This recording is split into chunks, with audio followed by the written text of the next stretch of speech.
Afin de réaliser une pâte sucrée, nous avons besoin de farine courante, sans trop de gluten, de beurre, de sel fin, de sucre glace, éventuellement de la poudre d'amande brute, mais cela reste facultatif. On pourrait très bien réaliser une pâte sucrée sans ajout de poudre de fruits secs. Et pour finir, une hydratation amenée par de l'œuf entier.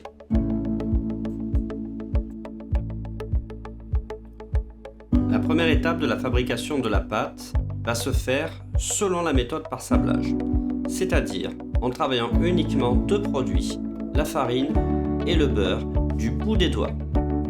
L'objectif du sablage étant d'enrober les particules de farine d'une fine couche de beurre pour les isoler et limiter leur hydratation.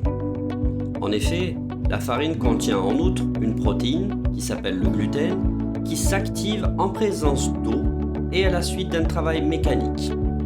Le sablage va donc limiter l'hydratation du gluten et donc sa formation.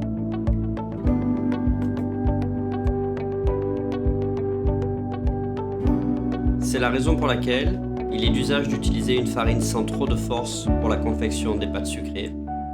On utilisera également une farine plutôt d'un type 55 qui ne contient que très peu de son. Il est important de ne pas prolonger le sablage sous peine de faire ressortir l'eau du beurre qui hydraterait directement les particules de farine et on se retrouverait avec une pâte qui serait très difficile à travailler.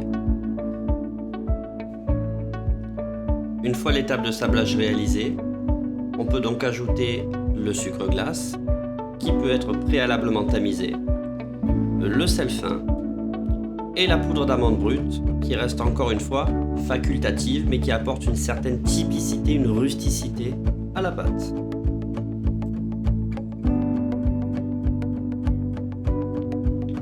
Mélangez rapidement tous ces éléments.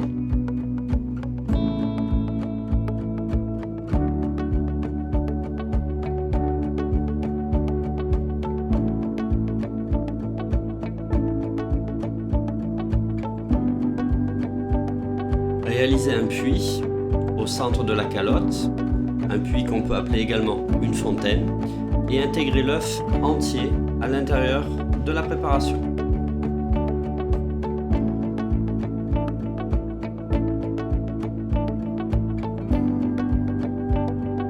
Amalgamez la totalité des éléments sans trop travailler la pâte pour ne pas lui donner du corps, c'est-à-dire lui donner de l'élasticité.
Une fois les éléments amalgamés, positionnez la pâte sur le marbre et la phraser, c'est-à-dire l'écraser avec la paume de la main pour la rendre homogène.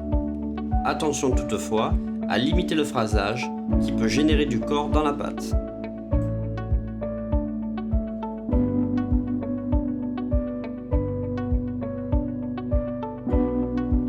Donnez une forme circulaire à la pâte et la mettre sous faible épaisseur.